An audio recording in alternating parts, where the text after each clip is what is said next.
নমস্কাৰ ষ্টুডিঅ'ত মই ৰুমি লৈ আহিছে এক সবিশেষ বাতৰি শিৱসাগৰৰ আখৈপুটীয়াত বিজেপিৰ সংবিধান গৌৰৱ অভিযান ভাৰতীয় জনতা পাৰ্টি অসম প্ৰদেশৰ নিৰ্দেশনা অনুসৰি আজি শিৱসাগৰ জিলাৰ সমিতিৰ উদ্যোগত আৰু শিৱসাগৰ জিলা অনুসূচিত জাতি মৰ্চাৰ সহায়ত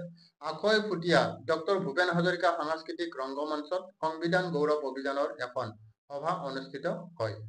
চাওঁ আহক শিৱসাগৰৰ পৰা মহিবুল হুছেইনৰ ৰিপৰ্ট অৰুণোদয় অসম। ভাৰতীয় জনতা পাৰ্টি অসম প্ৰদেশৰ নিৰ্দেশনা অনুসৰি আজি শিৱসাগৰ জিলা সমিতিৰ উদ্যোগত আৰু শিৱসাগৰ জিলা অনুসূচিত জাতি মৰ্চাৰ সহায়ত আখৈপুটীয়াৰ ডক্টৰ ভূপেন হাজৰিকা সাংস্কৃতিক ৰংগমঞ্চত সংবিধান গৌৰৱ অভিযানৰ এখনি সভা অনুষ্ঠিত হয়। সভাত সভাপতিত্ব কৰে জিলা সভাপতি বিতুপন ৰায়দঙিয়াই। সভাত মুখ্য বক্তা হিচাপে উপস্থিত থাকে তিতাবৰ সমষ্টিৰ প্ৰাক্তন বিধায়ক তথা যোৰহাট জিলাৰ প্ৰাক্তন জিলা সভাপতি হেমন্ত কলিতা।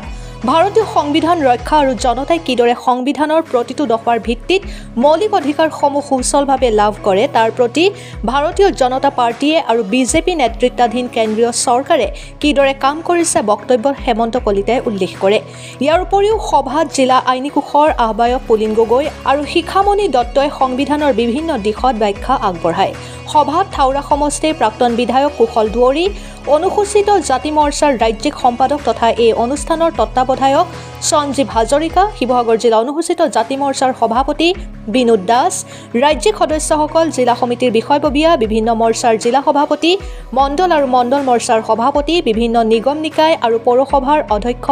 উপাধ্যক্ষ সভানেত্ৰীসকল লগতে বুথ সভাপতি আৰু কাৰ্যকৰ্তাসকল উপস্থিত থাকে। সভাখন সাফল্যমণ্ডিতৰূপে অনুষ্ঠিত হোৱাত জিলা অনুসূচিত জাতি মৰ্চাৰ সভাপতি বিনোদ দাসে সকলো কাৰ্যকৰ্তাক ধন্যবাদ জ্ঞাপন কৰে। শিৱসাগৰৰ পৰা মহিবুল হুছেইনৰ ৰিপৰ্ট অৰুণোদয় অসম। ভাৰতীয় নাগৰিকৰ সুৰক্ষাৰ কাৰণে 368 য'ত ভাৰতীয় সংবিধান সংশোধনৰ ব্যৱস্থা কৰি থোৱা আছে সেই সংবিধান সংশোধন কৰিবলৈ গৈ এই সময়ত কংগ্ৰেছ চৰকাৰে আপোনালোকে জানিব যে 24th এমেণ্ডমেণ্টত কি কৰা হৈছিলে ভাৰতীয় নাগৰিকৰ এটা মৌলিক অধিকাৰ যিটো আমাক কৈছিলে ৰাইট টু প্ৰপাৰ্টি সম্পত্তি থকাৰ অধিকাৰটো এমেণ্ড কৰি দিয়ে কয় যে সেই এমেণ্ডমেণ্ট কি কাৰণে কৰা হৈছিল চৰকাৰে বিচাৰিছে সেই সময়ত যে পাব্লিক চৰকাৰে কৰি গৈছে তেতিয়া কিন্তু এই সময়ত এমেণ্ডমেণ্ট কৰাবিলাকৰ গা জ্বলিছে। আমি দেখিবলৈ পাইছো আমাক তেওঁ এখন প্ৰতীকী সংবিধান লৈ এনেকে জোকাৰি গৈছে যে তেওঁলোকে বোলে সংবিধান ৰক্ষা কৰিব আৰু এইখন চৰকাৰক সমালোচনা কৰে। গতিকে মই তেওঁলোকক এই মুহূৰ্তত এইটো বুজিব খুজিছো যে তোমালোকে সেই সময় সংশোধন কৰিছিলা জনসাধাৰণৰ কল্যাণৰ কাৰণে কৰিছিলানে? মই সেই দলৰ মানুহক এতিয়াও ক'ব খুজিছো যে তোমালোকে কি উদ্দেশ্যৰে এই সংবিধান সংশোধন কৰিছিলা? সেই বছৰটোত সেই মানুহজনৰ সম্পত্তিখিনি চৰকাৰে লৈ ল'ব খুজিছিল আৰু তাত যিটো কম্পেনচেশ্যনৰ কথা আছিল সেইটো তেওঁৰ প্ৰাপ্যৰ কাৰণে তেওঁ গৈ সুপ্ৰিম কোৰ্টত এই যে আইনখন কেৰালা ভূমি সংস্কাৰৰ যিখন আইন সেইখন তেওঁ চেলেঞ্জ কৰিছিল আৰু তেতিয়া মহামান্য সুপ্ৰিম কোৰ্টে জাজমেণ্টত তেওঁলোকে স্পষ্টভাৱে কৈছিল যে ভাৰতীয় সংবিধান যিটো বেচিক ষ্ট্ৰাকচাৰ যিটো গঠন এই গঠনটো চেঞ্জ নকৰাকৈ কৰিব লাগিব। তাৰ ওপৰত Kesavananda Bharati versus state of Kerala তাত এটা লেণ্ডমাৰ্ক জাজমেণ্ট হৈছিল য'ত সুপ্ৰিম কোৰ্টে কৈ দিয়া হৈছিল জাজমেণ্টত ভাৰ্ডিক্ট আছে য'ত সংবিধান আৰু তেতিয়াৰে পৰা উক্ত দিনটোক গণৰাজ্য দিৱস হিচাপে আমি উদযাপন কৰি আহিছোঁ। আইনৰ ছাত্ৰ হিচাপে মই আপোনালোকৰ লগত দুটামান আৰ্টিকেলৰ কথা ক'ব বিচাৰিছোঁ। এটা হৈছে আৰ্টিকেল 370 যিটো ইতিমধ্যে মোৰ আগৰ বক্তাই কৈ থৈ গৈছে যে যিহেতু আমাৰ সংবিধানত এইটো কথা উল্লেখ আছে যে আমাৰ ভাৰতবৰ্ষ হৈছে এক ৰাষ্ট্ৰপ্ৰধান আৰু এখন সংবিধান আৰু এখনেই ত্ৰিৰংগা পতাকা। কিন্তু সংবিধানত এটা স্পেচিয়েল প্ৰভিজন অনুসৰি আৰ্টিকেল 370 জম্মু কাশ্মীৰৰ যি শাসন ব্যৱস্থা তাত ৰজাৰ শাসন ব্যৱস্থা এখন সংবিধান আৰু ত্ৰিৰংগা পতাকা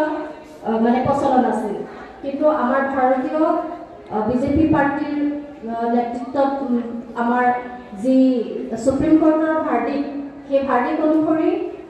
370 এবলিছ কৰা হৈছিল আৰু তাৰ পিছতে আমাৰ ভাৰতবৰ্ষ সম্পূৰ্ণৰূপে এক ৰাষ্ট্ৰ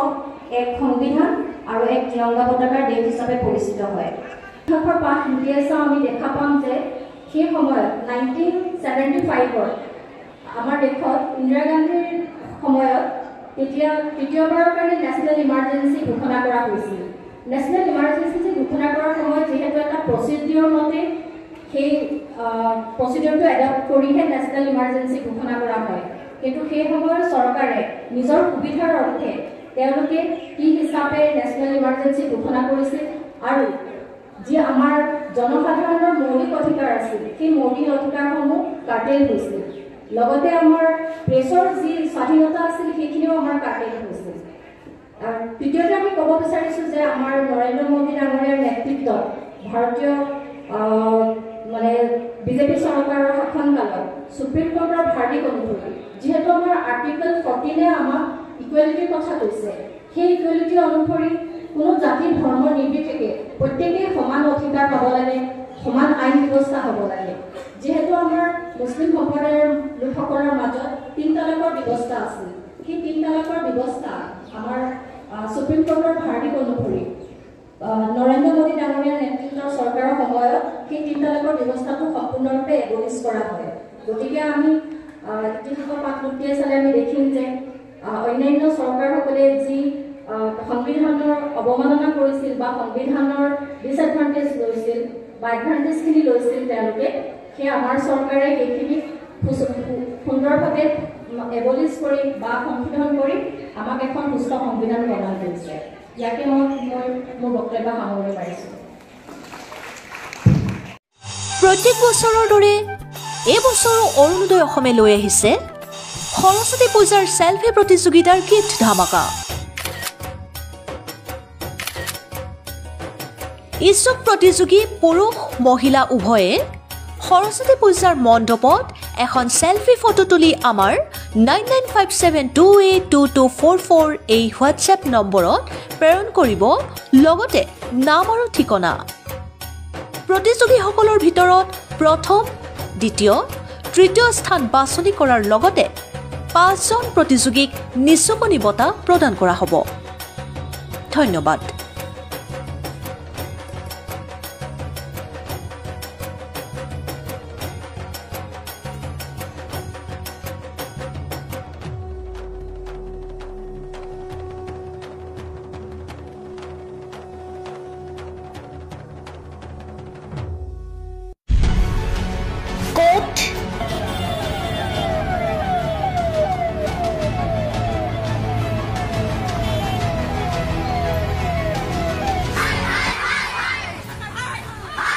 কিয়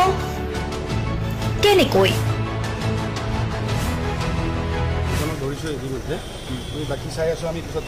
দুৰ্নীতি ৱাইফজনীয়ে কৈছে বোলে এওঁ মোৰ হাজবেণ্ড আপুনি কোন হে ক'বলৈ এওঁ অবৈধ বুলি অনিয়ম ভ্ৰষ্টাচাৰ একো নায়কতাবাদ এতিয়াৰ পৰা আৰু নহ'ব আমি দিম সত্য বাতৰি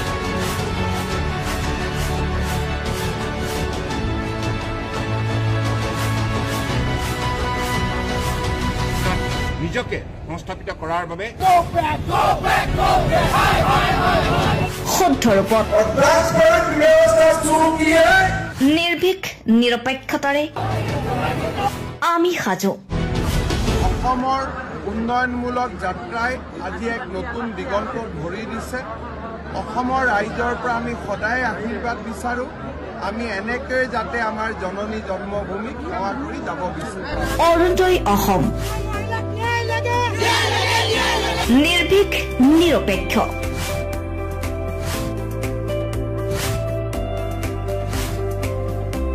ৰাইজৰ বাবে ৰাইজৰ পক্ষত অৰুণোদয় অসম